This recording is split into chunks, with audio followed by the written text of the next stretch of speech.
बहू का घमंड। उदास चेहरा और आंसुओं के साथ अपने कमरे की खिड़की के पास खड़ी रही दुल्हन लावण्या के पास उसकी सहेलियां कावेरी और पद्मजा आते हैं। लावण्या उन्हें देखकर आंसू पोंछ लेती है। हमें देखकर अपने आंसू पोंछने से क्या फायदा है लावण्या? सही मौका देख के मुझे पाठ पढ़ाने आए हो ना, पर मैं नहीं सुनूंगी। हम पहले से ही तुझे बोले लावण्या, लड़की को घमंड कोई आभूषण नहीं है, अहंकार गहना बिल्कुल नहीं है। संस्कार रहना है, मदद करने का गुण रहना है। ऐसे कहते ही लावण्या गुस्से से देखकर चिल्लाने लगी। हाँ तो ये कहना चाहते हो ना कि संस्कार और मदद करने का गुण मुझ में नहीं है और इसीलिए मेरी शादी रुक गई? अरे फिर से घमंड दिखाने लगी। तो खूबसूरत है तो क्या फायदा, ज्यादा पढ़ने से क्या लाभ है? चाहे तो कितना भी दहेज ले जा, पर तू हर लड़की की तरह घर के काम करके खाना बनाने से खुश रहेगी। ऐसे कावेरी और पद्मजा कहने पर लावण्या का गुस्सा और बढ़ जाता है, पर उसकी घमंड और अहंकार के बारे में पता चल के दूल्हा शादी के मंडप से भाग जाता है। और अब गुस्सा होना ठीक नहीं है सोचकर लावण्या ऐसे कहने लगी। अभी मैं क्या करूं यार, जो दूल्हा भाग गया मैं उसे ढूंढकर उसके पैरों पर पड़ के, दूल्हा राजा मेरे बारे में आप सच सुने और आज से मैं आपकी हर बात मानूंगी, दया करके मुझसे शादी कीजिए करके मनाओ क्या?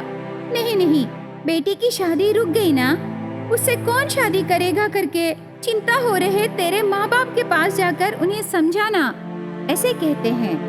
ठीक उसी समय बेटी की शादी रुक जाने पर शादी के मंडप पर खड़े रहे चलपति बहुत उदास होकर आंसू बहाने लगा। उसे देखकर उसका दोस्त गोपाल उसके पास आता है। तब चलपति ने, यार तुम भी यहाँ से जा रहे हो? नहीं यार, तुम बुरा ना मानो तो तेरी बेटी को मैं अपने घर की बहू बनाना चाहता हूँ यार। ऐसे गोपाल कहते ही चलपति को बहुत खुशी हुई। वो कृतज्ञता से गोपाल के हाथ थाम लेता है। तेरी दोस्त की इज्जत बचाने के लिए मेरी बेटी को अपने घर की बहू बनाना चाहते हो यार? वो बात सुन के इस बेबस पिता का दिल अभी बहुत हल्का हुआ गोपाल। यार हम दोस्त हैं, दुश्मन नहीं, लेकिन तू बेटी से एक बार पूछना यार, उसके पास मेरे बेटे को ले जा, मेरे बेटे के बारे में उसे पूरा बता। उसे पसंद आने से हम उन दोनों की शादी कर देंगे। क्या कहोगे यार? मैं जानता हूँ गोपाल, तू अच्छी तरह सोच के पूरा समझ कर ये बात कह रहे हो। यार गोपाल, तेरे बेटे को मेरी बेटी लावण्या के पास ले जाऊंगा, दोनों एक दूसरे से बात करेंगे। तेरे बेटे को बुलाओ यार, ऐसे चलपति कहता है। शेखर बेटा। ऐसे आवाज देते ही शेखर आता है। शेखर शहर के एक बड़े कंपनी में काम करने लगा। वो माता पिता से बहुत प्यार करता है, उनकी हर बात मानता है। पिताजी मुझे बुलाए? बेटा, मैं और तेरी माँ तेरी शादी मेरे दोस्त की बेटी लावण्या से करना चाहते हैं। तुम लावण्या के पास जाकर दोनों बात करके मुझे अपनी राय बताओ बेटा। पिताजी, आप और माँ हर काम मेरी भलाई के लिए ही करते हो। अगर आप लावण्या को अपनी बहू बनाना चाहते हो तो मैं ये शादी जरूर करूँगा पिताजी। ऐसे शेखर कहते ही गोपाल और चलपति बहुत खुश होते हैं। चलपति तुरंत शेखर के साथ लावण्या के पास आता है। उन्हें देख के कावेरी और पद्मजा वहाँ से चले जाते हैं। लावण्या शेखर को देखकर, मेरे घमंड के बारे में पता चल के दूल्हा शादी के मंडप से भाग गया और इतनी जल्दी मेरे पापा दूसरे लड़के को मेरे पास लाए, तो क्या अभी इस लड़के से बात करना है? ऐसे मन में सोचते समय, लावण्या बेटी, तू चिंता मत कर, तुमसे शादी करने के लिए मेरा दोस्त का बेटा आया। मेरा दोस्त गोपाल तुम्हें अपने घर की बहू बनाना चाहता है बेटी। ऐसा मौका फिर कभी नहीं आएगा, समझो बेटी। ऐसे कह के शेखर को वहाँ छोड़ के चला जाता है। शेखर और लावण्या दोनों बातें करते हैं। बाहर मंडप के पास गोपाल और उसकी पत्नी, चलपति और उसकी पत्नी बेसब्री से इंतजार कर रहे थे। थोड़ी देर बाद शेखर और लावण्या एक दूसरे का हाथ पकड़कर सबके पास आते हैं। सब बहुत खुश होते हैं। सही मुहूर्त को शेखर और लावण्या की शादी होती है। विदाई के समय लावण्या की माँ ने, बेटी, तेरा घमंड छोड़ दे। सास ससुर से अच्छा व्यवहार करना, दामाद का ख्याल रखना, सबसे प्यार से रहना। एक बात बोलूं, ससुराल में घमंड दिखाकर अपनी जिंदगी बर्बाद मत करो बेटी। ऐसे कहती है। माँ सुजाता सोचती है उसकी बेटी पूरा समझ ली, लेकिन ऐसा नहीं होता। लावण्या बहू बनके गोपाल के घर दिया जलाती है। उसके बाद अपना घमंड दिखाना शुरू करती है। सासू माँ, सुबह जल्दी उठना, घर साफ करना, रंगोली डालना, खाना बनाना, ये सब मुझसे नहीं होगा, आप कर लीजिए। अरे बहू, मेरी बात अभी पूरी नहीं हुई सासू माँ। मैं पढ़ी लिखी हूँ, ऊपर से दहेज भी लाई। नींद से उठते ही कॉफी पीऊंगी, 9 बजे को नाश्ता करूंगी, वो भी हर रोज एक एक स्पेशल आइटम। 1 बजे को खाना खाऊंगी, 2 तरह के सब्जियां रहना है। शाम को 5 बजे मैं स्नैक आइटम खाऊंगी और रात को डिनर करूंगी, उसमें एक फ्राई रहना है। ऐसे घमंड से कहकर वहाँ से चली जाती है। लेकिन सुशीला ये सब बेटे से कुछ नहीं कहती। नई बहू के लिए सुशीला हर एक काम करने लगी। एक दिन, बहू, सुनो लावण्या, मैं बाहर जा रहा हूँ, जरा मेरे लिए पानी लाना बहू। ऐसे पूछते ही लावण्या गुस्से से उसके कमरे से गोपाल के पास आती है। वो गुस्से से, देखिए, मैं काम वाली नहीं हूँ हर काम करने के लिए। मैं पढ़ी लिखी हूँ, दहेज देके इस घर की बहू बनी, अपना काम खुद कर लो। ऐसे बहुत घमंड से एक वचन में ससुर जी से बात करने लगी। तब ग्लास में पानी लेके सुशीला आती है। अरे, आप मुझे बुलाइए ना। हम सोचे आपके दोस्त की बेटी इस घर की बेटी बनेगी, पर ऐसे नहीं हुआ। कल या परसों हम ऊपर चले जाएंगे, बेटे की खुशी ही चाहिए ना। ऐसे कहते ही गोपाल चुपचाप वहाँ से चला जाता है। और फिर एक दिन गोपाल से बातें करने गांव के 2 व्यक्ति आते हैं। घर के बाहर बैठकर बातें करने लगे। सुनो बहू, गांव वाले आए, जरा चाय लाना। ऐसे कहते ही टीवी देख रही लावण्या ने, मेरे हाथ खाली नहीं है, चाहिए तो तुम रख लो, ऐसे जोर से कहती है। बहू की बातें गोपाल को बहुत बुरा लगे। गांव वाले हंस के चले जाते हैं। इस तरह दिन बीतते गए। शेखर सुबह ऑफिस को जाकर रात को घर लौटता था। सुबह से रात तक सास से लावण्या घर के हर काम कराने लगी और ससुर जी से बाहर के काम कराती थी। उसे कुछ कहने से मैं पढ़ी लिखी हूँ और दहेज लाई करके कहती थी। एक बार शेखर बाहर जाने के बाद, सुनिए, बहू का घमंड बहुत बढ़ने लगी। मैं भी देख रहा हूँ सुशीला। ऐसे बातें करना कमरे के बाहर से सुन लेता है शेखर। कुछ कहने से पढ़ी लिखी हूँ, दहेज लाई हूँ करके कहती है, तब हम क्या कह सकते हैं? हमारी बोली बंद कर दी सुशीला, घमंडी बहू की हर बात मानना है। ऐसे दोनों घमंडी बहू के बारे में और उनकी परेशानियों के बारे में बातें करने लगे। उन दोनों की बातें सुनकर शेखर को बहुत बुरा लगा। वो अपनी पत्नी को सबक सिखाने को सोचता है। एक दिन शेखर लावण्या के माता पिता को घर बुलाता है। पैसों की थैली लाके उनके सामने रखता है। अंकल, इस थैली में दहेज के पैसे हैं और आपकी बेटी भी यही है, आप दोनों ले जाइए। ऐसे कहते ही सब आश्चर्य हो जाते हैं। अरे, ये आप क्या कह रहे हो जी? शेखर बेटा, मुझे मत रोकिए पिताजी, मैं सब जानता हूँ। ये घमंडी लावण्या आपको बहुत परेशान की ना, मुझे माफ कीजिए पिताजी। मेरी बात तो सुनो बेटा। मुझे सब पता है माँ, ये पढ़ी लिखी है और दहेज लाई कह के ये घमंडी औरत आपका बहुत अपमान की ना। पति को बीवी की उतनी ही जरूरत होती है जितनी बीवी को एक पति की। मेरे पैसे मुझे देकर आपका मंगलसूत्र मांग रहे हो, ये लीजिए। ऐसे कह के गले में रही मंगलसूत्र निकाल रही थी। तब उसकी माँ जोर से लावण्या को मारती है। तू जब चाहे तब निकालने के लिए वो कोई साधारण धागा नहीं है रे, मंगलसूत्र है।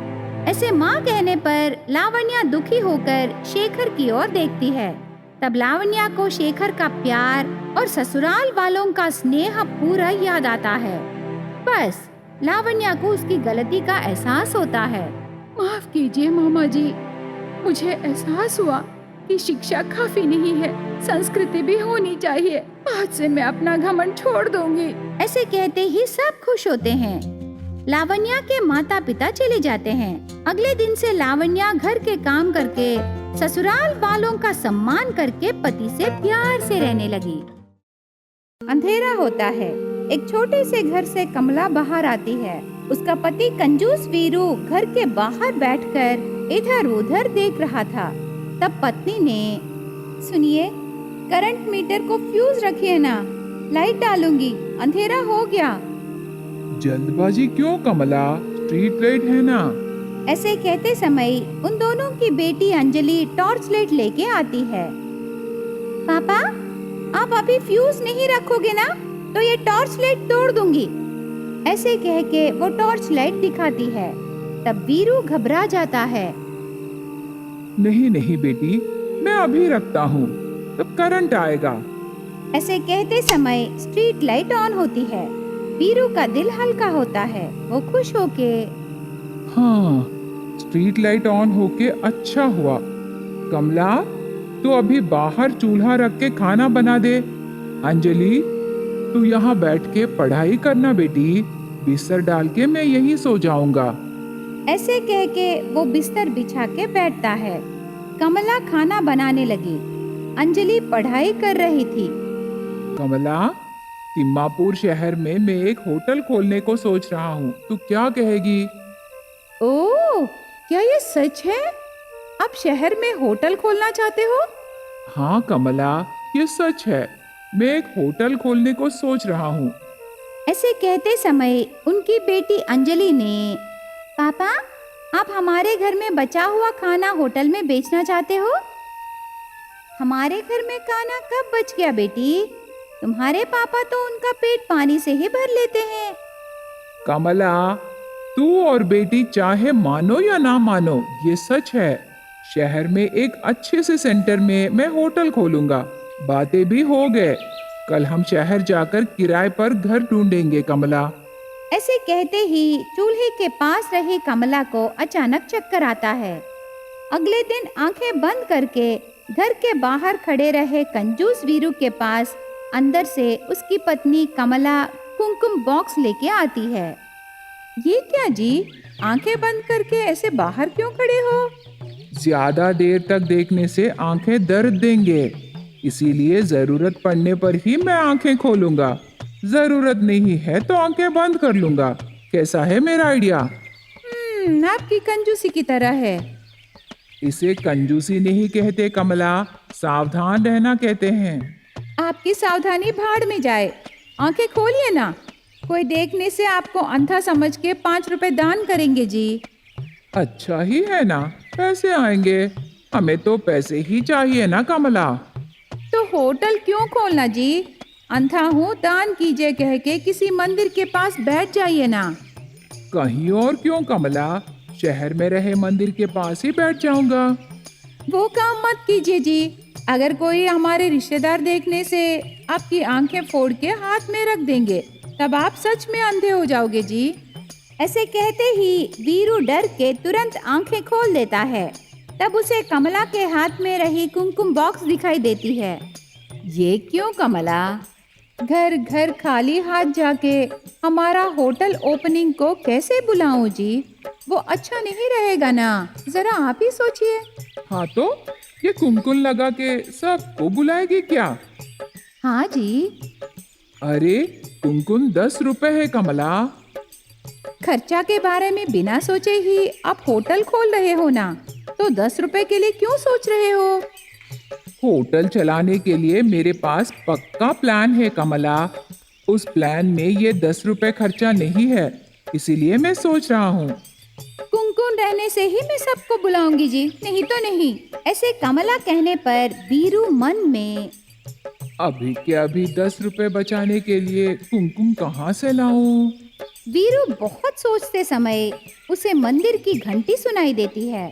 बस मंदिर में कुमकुम मुफ्त में मिलेगा सोचकर वीरू कमला के पास से कुमकुम बॉक्स लेकर जल्दी से जाने लगा।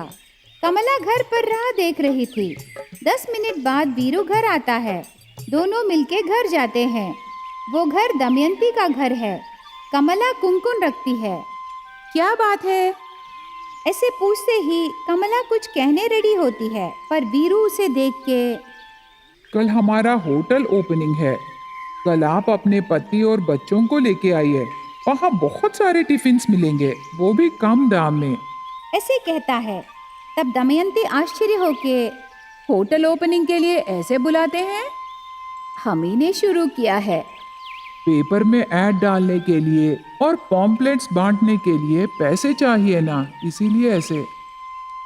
उन सब के लिए पैसे नहीं हैं, तो क्या होटल में टिफिन बनाने के सामान है कि नहीं? आप बहुत मजाक कर लेते हैं। हमारे होटल को आप जरूर आइए। ऐसे कह के वहाँ से दूसरा घर जाते हैं। वहाँ कमला सरोजा को कुमकुम रखती है।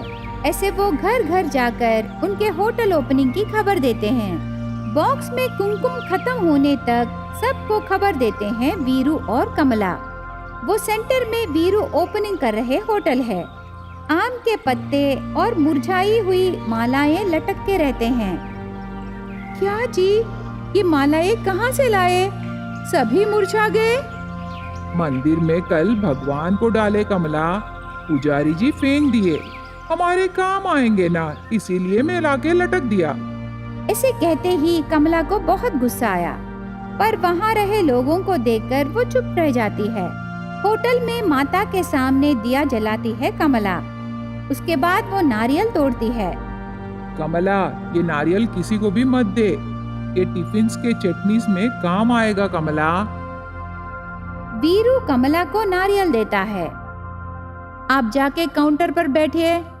आइए साहब, एक के बाद एक आइए। टोकन लेके आप बैठ जाइए। ऐसे वीरू कह के काउंटर पर बैठता है। एक के बाद एक आके पैसे देकर टिफिन्स का ऑर्डर देके टोकन्स लेके बैठते हैं। 10 मिनट होता है। सुनो, हम टोकन लेके 10 मिनट हो गए, पर अभी तक मेरा इडली नहीं आया। हाँ जी, मैं आके 10 मिनट हो गए। मेरा डोसा अभी तक नहीं आया। इतना लेट होने से कैसे? सब लोग शोर मचाने लगे। शोर मत मचाइए। काउंटर जॉब खत्म नहीं हुआ। काउंटर जॉब क्या है? हाँ जी, काउंटर जॉब खत्म नहीं हुआ। कहीं कहीं खाली सीट्स है ना, वो भी फुल होना है जी। तब मैं इस काउंटर से उठ के किचन में जाऊंगा। आपका मतलब क्या है? कुछ नहीं बहन जी, इस होटल का सब कुछ मैं ही हूँ। काउंटर पर मैं ही बैठता हूँ और किचन में गरम गरम टिफिन्स भी मैं ही रेडी करता हूँ। उसके बाद मैं ही सबको सर्व करूँगा। ऐसे कहते ही उस होटल में बैठे लोगों को बहुत गुस्सा आया। हमारे पैसे वापस कर दो करके चिल्लाने लगे। अरे आप सब चुप हो जाइए और टोकन के पीछे पढ़ लीजिए। ऐसे वीरू कहता है। सब अपने अपने टोकन्स के पीछे देखते हैं। उसमें लिखा रहता है कि पैसे वापस नहीं दिया जाएगा। टिफिन नहीं चाहिए तो वापस जा सकते हो। वो पढ़ के सब शॉक होते हैं। टिफिन नहीं चाहिए तो आप जा सकते हो। जिनको टिफिन चाहिए वो वेट करो। ऐसे कहते समय और 2 कस्टमर्स आके टोकन्स लेते हैं। वो बैठते हैं। वीरू सब के लिए ऑर्डर्स के मुताबिक टिफिन्स देता है। इडली खा रहे रमना ऐसे कहने लगा। सुनो, इडली में पूरा रेती है। ऐसे कहने पर डोसा खा रही सरोजा ने, डोसा में भी रेती है। सच? वो गिरनी वाली अन्नपूर्णा से मैं बात करूंगा। मिशन के आसपास गिरी आटा छोड़ के मशीन में रही आटा ही देने को बोलूंगा। ऐसे कहने पर सब लोग भाग जाते हैं। उन्हें देख के, अरे क्यों भाग रहे हो? कल फिर आओ, मैं आटे को छन्नी से छान लूंगा। कल आप सब फिर आओ। ऐसे कहते समय वापस जा रहे गांव वाले वीरू को देखकर हाथ जोड़ते हैं। वीरू कुछ कह रहा था लेकिन वो भाग जाते हैं। वीरू काउंटर पर बैठ के खुशी से पैसे गिनने लगा।